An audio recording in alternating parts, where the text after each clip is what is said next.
네, 수요일에 술을 읽어주는 멋있는 남자. 오늘도 성공회대 최진봉 교수님과 함께합니다. 교수님 안녕하세요. 네, 안녕하십니까? 정말 다이나믹 코리아입니다. 말씀드린 대로 이슈가 매일매일 터지는데 그러니까요. 또 이번 한 주 동안에 교수님이 가장 화나게 했던 이슈가 뭔가요? 뭐 많은데 뭐 어제 그냥 아까 여기서도 뭐 다루더라고요. 그 누구야? 곽규택 의원이죠, 곽규택. 네, 맞습니다. 아니 뭐 아니 제대로 패륜적인 그러니까요. 발언. 제대로 뭘 물론 몰랐다고 나중에 사과는 했지만 기본적으로 그 맥락에도 맞지 않아요. 그렇죠. 예를 들면 나경원 의원 같은 경우 남편이 이제 법원장이니까. 이해 충돌이 분명히 있는 거잖아요. 네. 그러면 만약에 지적을 하려면 비슷한 사례를 얘기하든지 그렇죠. 이건 뭐 박지원 의원하고는 아무런 관계가 없잖아요. 네. 그리고 박지원 의원 이제 사모님이 돌아가시고 네. 그거 얼마나 마음이 아프겠어요. 본인이 애틋한 마음으로 책을 쓰기까지 했어요. 부인에 네. 대해서. 그런 분한테 뭐 사모님 뭐 하시냐 이게 말이 되는 얘기입니까 대체? 네. 기본이 안 된 사람이에요. 아니 그 돌아가셨어요라고 그 다음에 그러면 말하시면서 네. 얼마나 마음이 먹먹하셨을지도 그러니까요. 가슴이 아팠더라고요. 황당하잖아요. 사별한 부인에 대해서 사모님 뭐 하시냐고 뭐 왜요 그게. 그러니까 제대로 모르더라도 기본적으로 맥락도 맞지 않고요.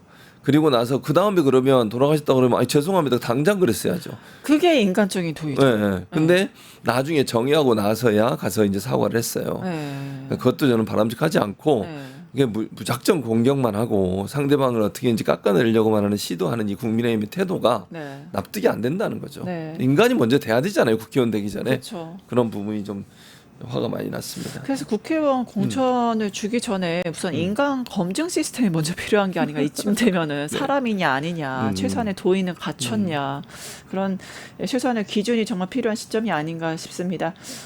네, 먼저 대법원장 조희대 네. 사건부터 같이 가볼까요? 조희대 대법원장 사퇴 요구. 여론은 좀 어떻게 지금 흘러가고 있을까요? 기본적으로 보수 언론들은 대체적으로 부정적으로 이재명 대통령과 그다음에 민주당 공격을 하고 있죠. 그러니까 좀 이해가 안 되고 납득이 안 되는 건데 네. 이 사람들 지금 보면 사퇴 요구 자체가 문제가 있는 것처럼 자꾸 얘기를 하더라고요. 네. 근데 그거 자체가 그냥 상권 분립만 얘기하면서 얘기해요. 그러면 조희대 대법원이나 조희대 대법원장이 했던 행동에 대해서 왜 얘기를 안 하는 거죠? 아니 그러면 삼권 분립이니까 조희대 대법원장은 뭔 일을 해도 그냥 계속 자리 지켜야 돼요? 견제받지 않는 거예요? 사법부는 대체 어떻게 견제를 받는데요? 그러니까요. 아니 자기들은 판단만 하고 재판만 하고 뭐 정치인들의 정치 생명을 막 좌지우지하고 이러잖아요. 본인들은. 그러면서 본인들은 어떤 외부의 판단이나 외부의 어떤 견제를 받지 않아요. 국회가 유일하게 할 수 있는 거 아니에요? 네. 탄핵이란 것도 유일하게 사법부를 견제할 수 있는 기능을 국회에 뒀어요. 그게 삼권 분립이에요. 사법부도 견제를 받아야 될 거 아닙니까? 당연히 그렇죠. 지금 무소불위의 권력을 그렇죠. 하고 있지 않습니까? 그러니까 견제받는 권력이 견제를 받아야 되고 그 견제할 수 있는 권한을 국회에 준 거예요. 국회에 그래서 문제가 있다고 얘기하고 물러나라고 얘기하는 게 뭐가 잘못된 거지 대체? 그렇죠. 아니 자기들은 뭐 대통령 물러나라는 말을 입에 달고 살잖아요. 그러면서 무슨 사법부는 무슨 뭐 신성시하는 거예요? 그 말도 안 되는 주장을 하고 있어요. 근데 문제는 이제 보수 언론들이 거기에 편승을 해가지고 네. 마치 그 삼권 분립을 깨는 듯한 그런 주장을 하는데 그 주장 자체가 잘못된 거예요. 예, 보수 언론 얘기하셨으니까 조선일보 사설에서 네. 민주당을 겨냥했죠. 그렇죠. 운동권 독재 강하게 비판했는데 이거 어떻게 해석해야 아니 됩니까? 뭔 운동권 독재야. 나 진짜 이 사람들은요. 조선일보 할 말 없으면 운동권이래. 운동권이 언제적 운동권이에요. 이게 할 말 없으면 나오는 레토릭이군요. 레토릭이에요. 그럼 왜냐하면 극우나 이 보수 진영에서는 운동권이라는 말에 알러지가 있거든요. 알러지가 있어. 예, 그러다 보니까 이 얘기만 꺼내면 그냥 모든 게 해결된다고 생각해. 지금 뭐 그러면 현재 거기 들어와 있는 예를 들면 법사위들 아니면 민주당 의원들 중에 운동권 출신도 있긴 하죠. 386 세대는 이제 나이가 많으셔가지고 새로 들어온 사람이 훨씬 많아요. 무슨 운동권 독재예요. 말도 안 되는 주장을 하고 있어요. 그리고 이게 사법부가 예를 들면 그 사설에서 국가 원수인 대통령은 입법사법부가 충돌할 때 균형을 잡아야 한다 이렇게 네. 얘기했어요. 네. 그리고 내란 특별재판부에 대해서 얘기한 거하고 위헌이 아니다라고 얘기한 걸 문제를 삼았더라고요. 네. 두 가지 점. 첫째, 대통령이 했던 내란 전담재판부죠. 네. 특별전담재판부가 위헌이냐? 아니에요. 뭐가 위헌인데요 대체? 어떤 점이 위헌이야? 아니 구체적으로 그러면 저는 설명을 하라고 얘기하고 싶어요. 네. 뭐 무슨 헌법에 몇 조 몇 항에 문제가 있는 거예요 대체? 그렇죠. 102조 3항에 보면 법원의 구성이나 아니면 제도 이런 부분들을 법률로 정하게 돼 있어. 법률로. 네. 법률은 입법부에서 하는 거잖아요. 위임했죠. 그렇죠. 그럼 입법부에서 법을 만들어서 대법원이나 사법부를 어떻게 운영할지를 정하는 거예요.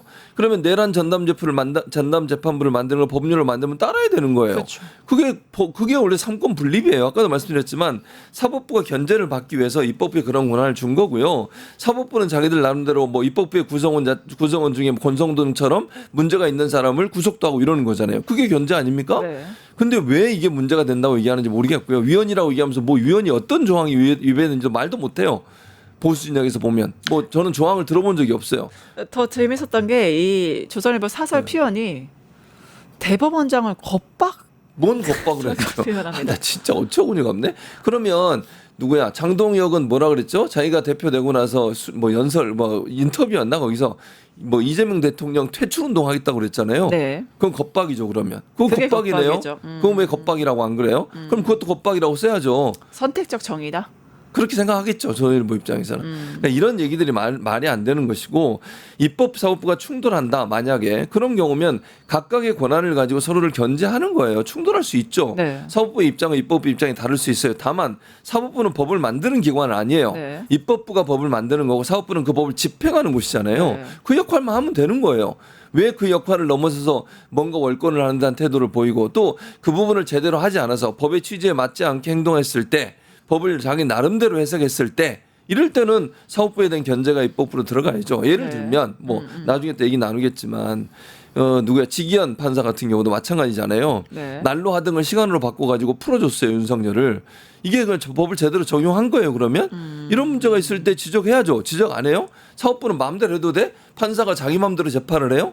그 있을 수 없는 얘기잖아요. 네. 그런 부분에서 얘기하는 걸 가지고 조선일보 이렇게 보도하는 건 도저히 납득이 안 되는 거죠.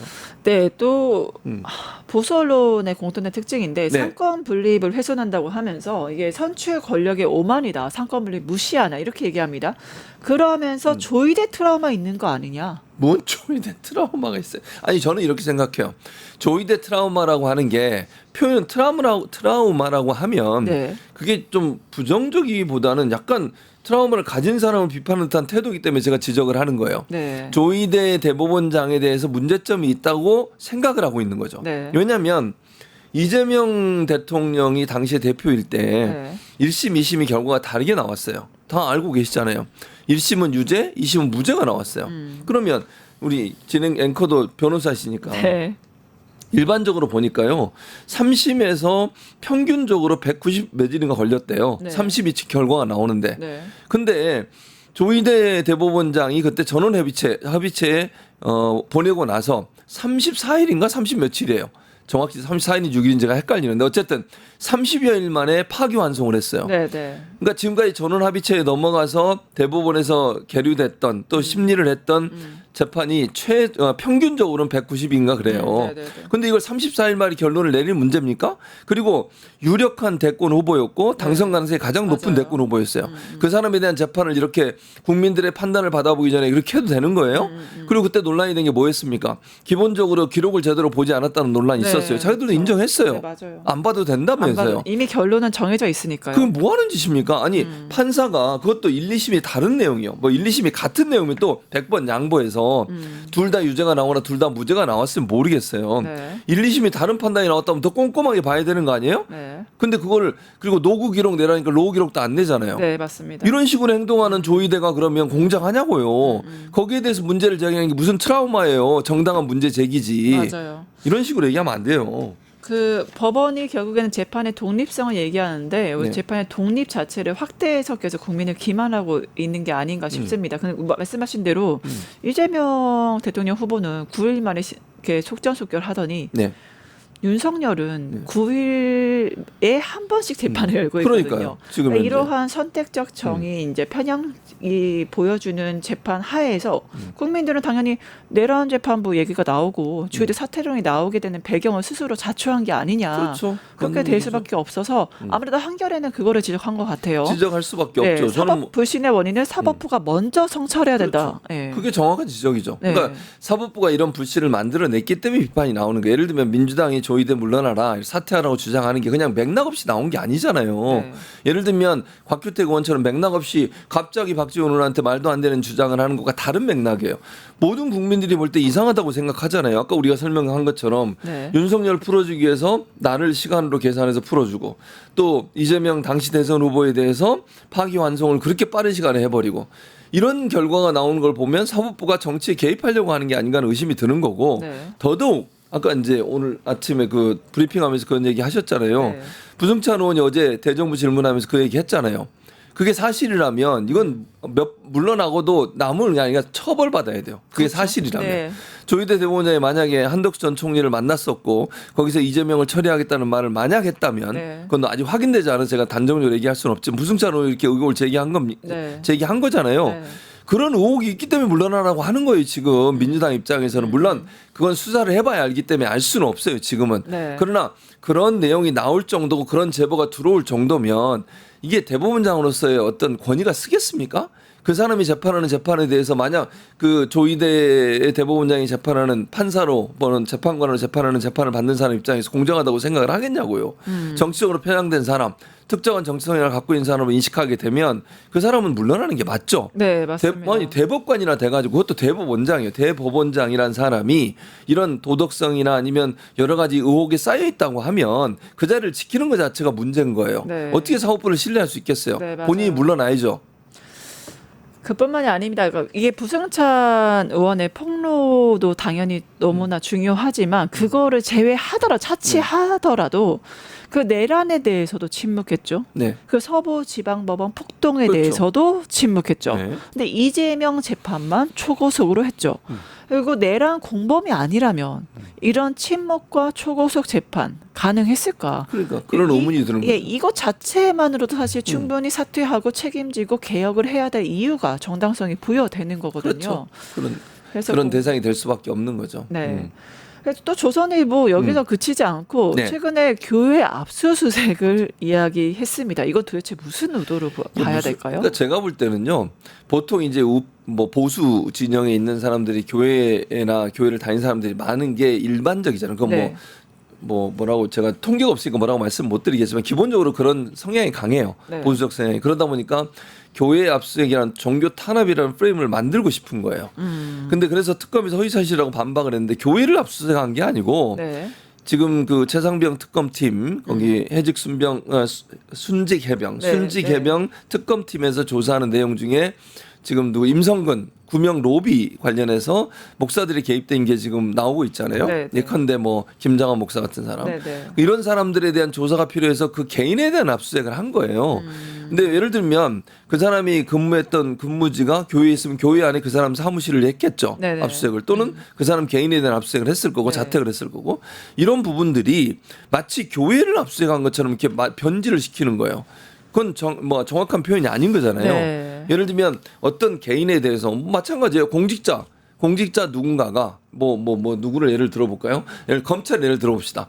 뭐 검찰에 대한 누군가가 조사를 했어요. 네. 제가 조사를 압수수색을 하고 네. 예컨대 그럼 검찰을 압수수색한 겁니까? 그건 아니잖아요. 개인에 대한 압수수색인 거지. 근데 이걸 마치 교회를 전체를 압수수색한 것처럼 해서 내란 특검이 종교 탄압을 하고 있다. 이런 이미지를 만들어내려는 조선일보의 꼼수가 아니겠나. 네. 그래서 특검이 저를 강력하게 지금 문제를 제기했고요. 허위 사실에서 엄정 대처하겠다고 얘기를 했어요. 당연히 저는 이런 부분에 대해서는 고소고발도 검토해봐야 한다고 생각합니다. 네, 이게 더 충격적인 게 지금 최근에 조지아주에서 우리 한국인들 구금됐잖아요. 네. 이 한국인들 구금한 이유가 바로 교회를 압수수색했기 때문이다. 이런 터무니없는 주장을 하는 이제 국민의힘 의원도 지금 나왔거든요. 결국은 기승전 특검 탓인데 이건 또 어떻게 보셨어요? 그러니까 그것도 자꾸 교회를 자극하고 지금 보면요 종교 탄압이라고 막 프랭카드 현수막 걸어놓은 거 많아요. 네, 맞습니다. 예. 이런 형태로 가는 것 자체가 교회나 아니면 다른 종교 단체를 자꾸 자극을 해서 반 이재명 이미지를 만들어내고 여론을 형성하려는 시도라고 생각해요. 근데 교회를 뭘 탄압했죠? 그리고 또 하나 제가 말씀드릴게요. 자, 네. 종교 단체라 하더라도 네. 잘못이 있으면 네. 목사든 그게 스님이든 네. 누구든 관계없이 신부든 네. 관계없이 조사받아야 되는 거잖아요. 법 앞에 평등한 거 아니에요? 네, 목사는 무슨 공직선거법 위반이면 다. 그렇죠. 예를 들어서 판사나 대법관도 마찬가지, 대법원장도 마찬가지인 것처럼 맞습니다. 목사도 똑같아요. 네. 뭐가 다른데요, 대체? 아니 목사는 무슨 법 위에 군림하는 사람이에요? 웃기고 있네. 그게 말이 됩니까? 네. 목사 중에 범죄자들이 많이 나오잖아요. 네. 예를 들면 교회에 뭐 성범죄 저지른 목사들도 나오죠, 뇌물 먹는 목사들도 나오죠. 이렇게 뭐 이건 아직 확정된 건 아니니까 제가 뭐라고 말은 못하겠지만 이렇게 뭐 특검 수사 대상이 다른 사람도 나오죠. 뭐 권력과 손잡고서 자기 이권을 챙기는 사람, 통일교도 마찬가지 아닙니까 지금? 뭐 한학자 이제 곧 출석한다고 하던데 이것 조사에서 지금 나오는 권성동 뭐 구속됐잖아요. 네. 권성동 구속된 걸 보면 어느 정도 범죄가 소명된 거 아닙니까? 1억 원 받은 거에 대해서 그게 종교단체가 그런 짓 하면 되겠어요? 그 비판받아 마땅하고 압수수색 당해야지. 그러면 잘못한 것도 가만 놔둬요? 뭔 이런 경우가 있어요 세상에. 아무래도 네, 교수님이시기도 하고 제가 목사잖아요. 예, 목사님이시기도 하니까 개인적 질문을 좀 드리면 네. 일반 목사들 이렇게 생각하시나요? 그러니까 아니요. 우리는 성직자다. 우리 무슨- 건드리지 마. 너무 말도 안 되는 소리예요. 네. 국민이에요, 국민. 아. 물론 본인이 하는 역할이 성직을 수행하고 있죠. 하나님을 대리해서. 근데 예. 그거 자체가 하나님인 건 아니에요. 목사가 네. 하나님이에요? 아니 웃기는 소리 하고 있네. 아니 목사는 일반 국민이고요, 일반 시민이고요, 일반 인간이에요. 네. 죄 많은 인간, 죄인. 자기들도 죄인이라고 그래 자기 입으로는. 뭐 아니 목사는 죄인 아니고 그럼 신성해서 난 하나님이에요. 그런 생각을 가니까 이단이 되는 거예요. 아니 근데 정광훈 목사는 하나님도 까불면 나한테 죽는다. 그래서 그게 목사냐고요. 그래서 제가 목사라고 생각을 안 하는 거예요. 정광훈 같은 사람을. 아 목사 아니다. 저는 그렇게 봐요. 네. 뭐 본인은 목사라고 주장하는데 저는 목사 아니라고 생각해요. 그런 발언을 하는 사람이 어떻게 목사입니까? 그리고 뭐 막 여성에 대해서 막 비하적인 발언하고 이런 사람이 어떻게 목사가 될 수 있어요? 목사가 뭐 그냥 자기가 목사하면 목사예요? 그건 아니잖아요. 네. 그러니까 목사라고 하는 건 하나님이 뭐 부여하신 임무를 수행하는 거고 더 겸손하고 본인이 죄인인 걸 늘 깨달으면서 하는 거예요. 그게 성경이 말하는 목사의 모습이에요. 정광훈처럼 저렇게 하는 게 무슨 목사입니까? 전 또 충격받았던 게 네. 정광훈이 한국이 망한다는 하나님의 음성을 들었다. 어디서 욕이 나올 뻔했어요. 아니 음성을 제가 볼 때는 잘못 듣는 거예요. 그냥 자기가 모르겠어요. 그 자기가 음성을 들었다. 자기 혼자 그냥 이게 빠져서 이러는 건가? 제가 들은 음성은 다르거든요. 한국이 잘 될 거라고 음성을 들었다고 제가 얘기할게요. 그러면 네. 뭐 저는 그런 음성을 듣진 않았지만 음성을 듣는 것도 자기 생각 스스로 하는 거예요. 그게 무슨 어디서 그런 음성을 들어요? 교회가 무슨 아니 그리고 교회는 늘 나라와 민족을 위해서 기도하고 나라와 민족이 잘 되고 지도자들 그러니까 뭐 대통령을 비롯한 지도자들이 정치를 잘해서 나라가 발전되도록 하는 도움을 주기 위해서 기도를 해야 되는 거 아니에요? 어디 예수님이 기도해서 저주하는 기도를 하는 데가 어디 있어요? 성경에 찾아보세요. 성경 어디에도 저주하는 기도를 하라고 얘기한 적이 없어요. 말도 안 되는 주장을. 그래서 목사 자격이 없다고 얘기하는 거예요. 성경을 제대로 알지도 못하면서 그런 얘기를 해요. 네, 성경을 제대로 알았으면 나는 돈을 좋아한다. 간호사는 짧은 치마를 입어야 된다. 그런 발언까지는 못할 것 같긴 하네요. 당연히 못하는 진짜. 그래서 자격이 없다고 얘기하는 네, 거예요. 목사 자격이 없다. 저는 네. 그렇게 봐요. 그분은. 네, 목사 자격 얘기 나왔네요. 네. 그 인증으로 가야 될 것 같습니다. 패널 인증제 한번 가볼까요? 네, 그렇죠. 예, 국민의힘 신임 대변인단 임명하면서 미디어 대변인 자리 새로 만들었습니다. 패널 인증제 신호탄이다 이런 말이 나와요. 그러니까 장동혁 국민의힘 대표가 이제 대변인단 임명하면서 일반적으로는 그냥 대변인 이렇게 얘기하지 네. 미디어 대변인 이런 말은 처음 들어봤어요. 그 이제 그 전에 그런 얘기 한 적 있었잖아요. 네. 예전에 뭐 그 국민의힘의 패널처럼 나와가지고 국민의힘을 공격하고 비판한다. 네. 그래서 패널 인증제가 필요하다 이런 얘기를 한 적이 있어요. 그것 때문에 이렇게 했는지 모르지만 이거 처음 들었어요. 미디어 대변인이라는 거를. 대변인이면 대변인이지 무슨 미디어 대변인이 뭔 필요가 있어요. 네. 그러다 보니까 사람들이 이거 패널 인증제 하는 거 아니냐 이런 얘기가 나오고 있는데 물론 내부적으로 본인들은 아니라고 부인을 하고 있더라고요. 그러니까 뭐 모르겠는데 이런 걸 만든 것 자체가 코미디예요. 지금 화면으로 나오고 있습니다. 저 사람들은 보수를 대변하지 않는다. 아, 네. 약간 저는 처음 보면서 네. 국민의힘이 아니라 인민의힘이 아닌가 싶었는데 네. 왜냐하면은 입으로는 맨날 자유민주주의를 떠들어대잖아요. 근데 행동하는 건 독재자 찬양하고 내란 일삼고 근데 공산당의 입틀막 방식을 지금 고수를 하고 있는 걸 보면서 이쯤 되면 국민의힘이 아니라 이제 인민의힘으로 가야 된다. 저는 지금 그렇게 보는데 어떻게 보셨어요? 근데 저는 아는 사람 좀 있으십니까? 많죠, 아는 사람 저랑 최근에 저기 계신 이제 사진 중에 송영문 변호사 있는데 네, 이 방송은 이렇게 멘트를 하시더라고. 네. 안녕하세요. 비인증 패널 송영훈입니다. 이렇게 스스로 소개를 하시더라고요. 근데 제가 저기 보는 사람들 중에 네. 저랑 이제 방송 같이 하는 사람도 많이 있어요. 네. 저 안에. 근데 제가 볼 때 저 사람들요 이재명 대통령 엄청 공격해요. 네. 그렇죠. 그러니까 이 사람들이 그러니까 이 장도연 대표의 생각은 이런 것 같아. 본인을 비판하거나 정광훈이나 극우 세력 이런 사람들 저 사람들이 그런 특징을 갖고 있어요. 한 몸이니까 구구까지. 그 세력은 비판해요. 네. 친한동인계로 분류되는 그쵸, 분들 친한계로 분류되는 사람들 그런 사람들이에요. 그러니까 저기에 지금 이름이 거론되는 그러니까 소위 보수 참칭이라고 얘기하는 사람들 이 사람들은 한동훈계로 분류가 되고 그다음에 장동혁과 전환길 네. 그리고 극우 세력을 비판해요. 대신 네. 그러면서 이재명을 비판하는 그건 아니에요. 이재명 대표 비판할 때는 똑같아요. 저긴 사람들 중에 정말 제가 생각할 때 말도 안 되는 주장하는 사람 많거든요. 근데 무슨 뭐 저 사람들이 무슨 보수를 대변하지 않는다고 얘기하는 건 말이 안 되는 것이고 저 사람들은요 그 기본적으로 그냥 이 국민의힘이 장동혁이나 전환길 이 두 사람처럼 극우적 성향을 가진 사람들이 주도해서 가는 것에 대해서 비판적 입장을 내는 사람들이에요. 네. 그게 싫은 거예요. 그러니까 한마디로 얘기하면 자기 비판하는 거 듣기 싫은 거예요. 한마디로 얘기하면 그걸 얘기하는 거지. 그래서 이게 의미가 없다고 저는 보는 거예요. 예를 들면 저 사람들이 뭐 보수라고 나와가지고 뭐 이재명 대통령을 막 지지한다 그래 이게 아니잖아요. 네. 얼마나 가끔은요 제가 한 대 때려주고 싶을 정도로 이상한 소리가 많이 해요. 네, 저분들도 심지어. 그래요. 근데 그렇게 하는 사람들이 무슨 보수를 대변하지 않는다고 얘기하면 말이 안 된다고 저는 보고요. 네. 이건 그야말로 자기와 극우 세력을 비판하는 게 듣기 싫은 거예요. 그래서 이런 걸 만든다고 저는 봐요. 결국엔 자기 비판을 듣기 싫어서 저렇게 한 거다라고 하는데 결국에는 뭐 윤석열에 이어서 입틀막 아닌가요? 이 그렇죠. 패널 인증제 도입이 되긴 하는 겁니까? 모르겠어요. 자기들이 막 하겠지. 방법은 뭐 이런 거예요. 자기들은 보통 지난번에도 그런 적이 뭐 보도가 나왔는데 네. 언론사에 공문 같은 거 보내요. 우리가 추천하는 패널은 이런 사람들입니다. 라고 보낼 가능성이 있죠. 네. 또는 이런 사람들이 국민의힘이 공식적으로 추천하는 패널 명단입니다라고 보낼 수 있어요. 네. 아직은 뭐 보낸지 안 보낸지 제가 확인이 안 되니까 그런 방식을 통해서 언론사에 공문을 보내 언론사 입장에서는 국민의힘에서 공식적으로 공문 보내잖아요. 그럼 어떻게 되겠어요? 그걸 고려 안 할 수가 없어요. 자기들 입장에서는. 언론사 입장에서는 뉴스토마토에 안 하겠지. 그러나 이제 저런 데 있잖아요. 예를 들면 재승인 심사 받는 데 있잖아요. 네네, 그쵸. YTN, 연합뉴스, 종편. 네, 이런 데서는 아니 뭐 당에서까지 이렇게 만약에 공식 공문을 온다고 하면 고려를 안 할 수가 없죠. 안 할 수 없죠. 그 사람들 입장에. 왜냐하면 국회 눈치를 볼 수밖에 없잖아요. 국회가 어쨌든 권한을 가지고 과방위 같은 데서 뭐 심사도 하고 뭐 법도 만들고 이러니까 네. 그들과 척을 지게 되면 네. 본인한테 불이익이 올 수 있다고 생각하는 방송 입장에서는 그런 공문이 만약 공식적으로 온다고 하면 받아들일 가능성이 높죠.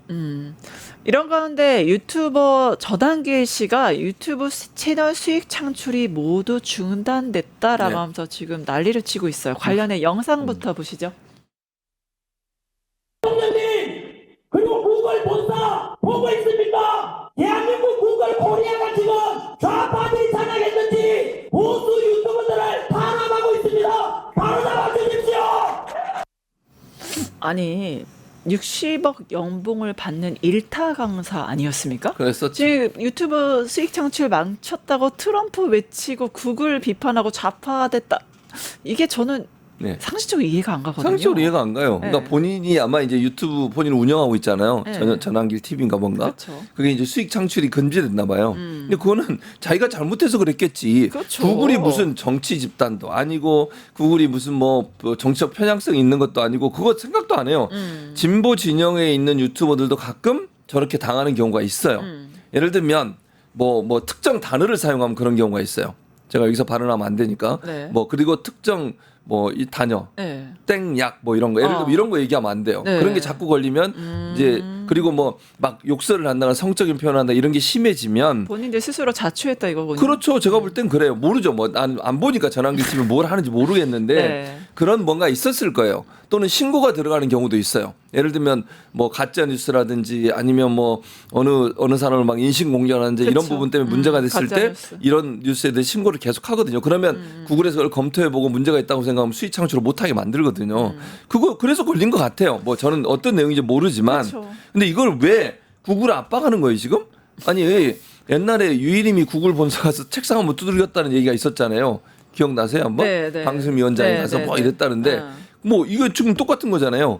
구글 본사 왜 내 거 수입 막아? 자기 건 마음대로 해도 되는 거예요? 구글에서 수익을 막을 때는 원칙이 있어요. 제가 알기로 몇 가지 원칙이 네, 있는데 네. 그 원칙이 위배될 때 수익을 일정 기간 동안 막아요. 그리고 시간이 지나서 요청을 하면 다시 검토해서 풀어주거나 아니면 계속 막거나 이러거든요. 그건 구글이 운영하는 법칙이고 원칙이에요.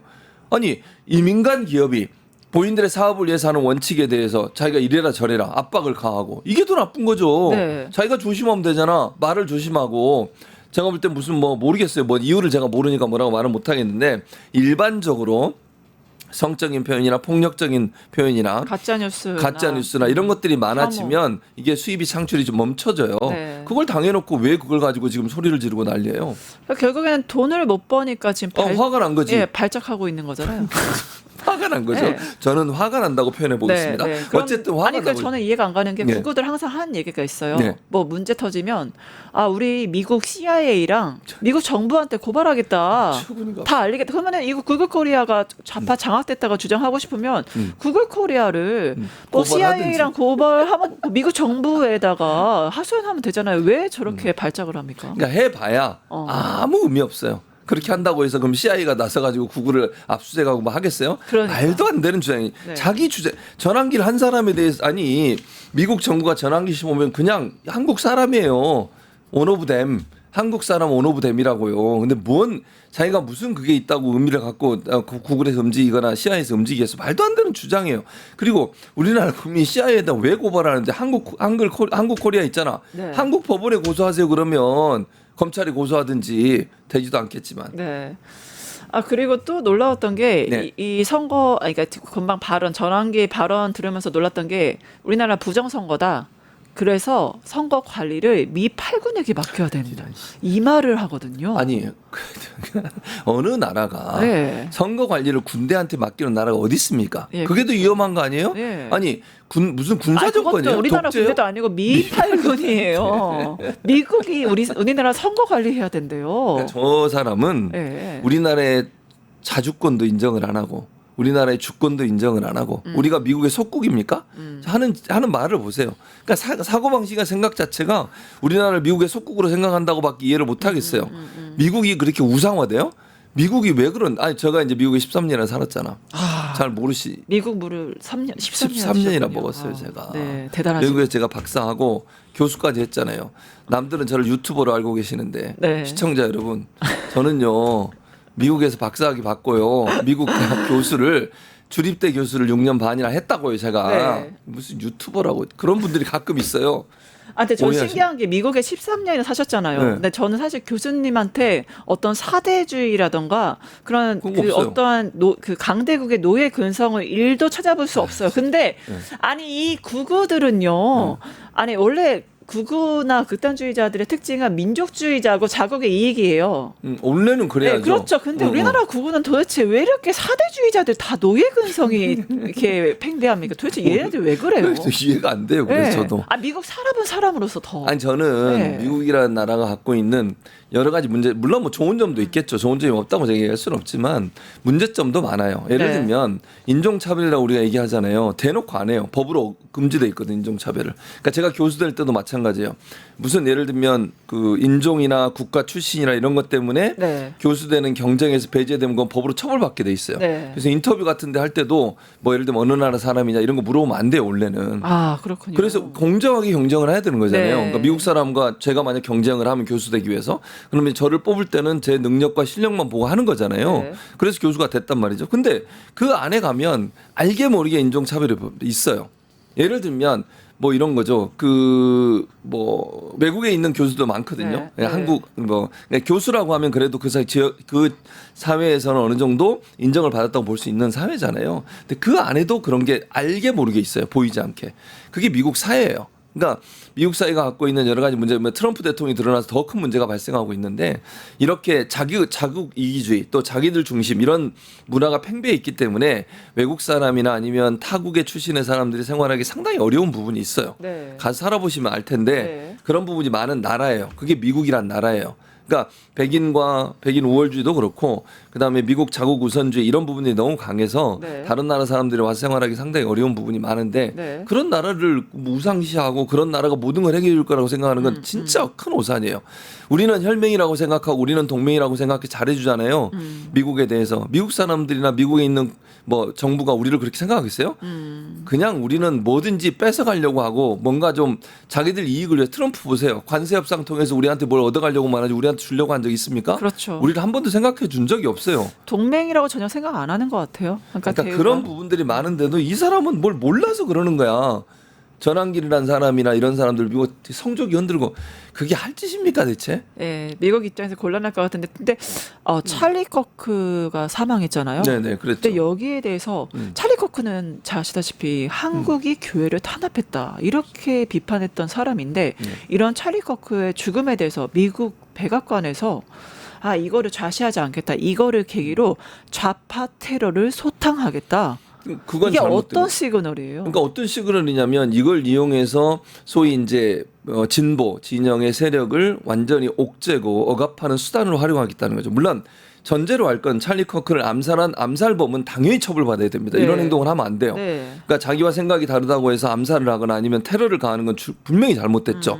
이건 먼저 전제로 말씀을 드려야 돼요. 그러니까 네. 그 부분은 처벌받아 마땅하다. 다만 이 사람이 암살당한 것을 계기로 해서 이걸 빌미로 해서 진보 진영이나 트럼프에 반대하는 세력들을 억압하는 수단으로 사용하는 건 잘못됐어요. 네. 그건 아니잖아요. 근데 전 더 충격받았던 게 네. 미국의 부대통령이 네네. 찰리 커크 쇼를 대신 진행하면서 부대통령이 네.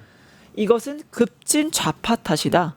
법의 심판을 받아야 된다. 그러니까. 부대통령이 그런 발언을 합니다. 그러니까 이 암살범은 당연히 그래야 되지만 예, 예.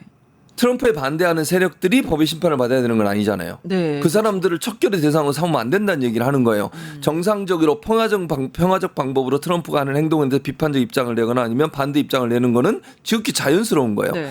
그런데 지금 이 찰리 커크의 암살 테러 사건 이후에 이걸 이용해서 이런 진보 세력 또는 뭐 트럼프에 반대하는 세력들을 척결하는. 옥죄고 척결하려는 시도를 하고 있다는 게 위험하다는 네. 얘기를 하는 거예요. 그게 더 위험한 거예요. 이미 시작된 것 같아요. 이미 왜냐하면 찰리 커크를 모욕하면 네. 색출해서 체포하겠다. 그러니까요. 그리고 해고하겠다. 이미 그건 아니지.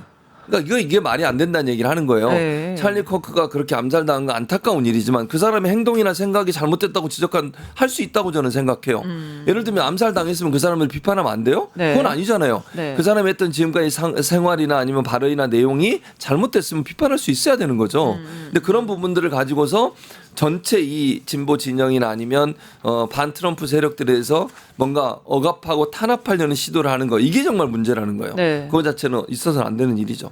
예, 결국엔 찰리 커크 팟캐스트에 미국 부대통령이 나와서 좌파를 단속하겠다. 앞으로의 상황들 좀 더 지켜봐야겠습니다. 오늘 수요일에 수 읽는 남자 최진범 교수님과 함께 있고요. 여기까지 하겠습니다. 네, 감사합니다. 감사합니다.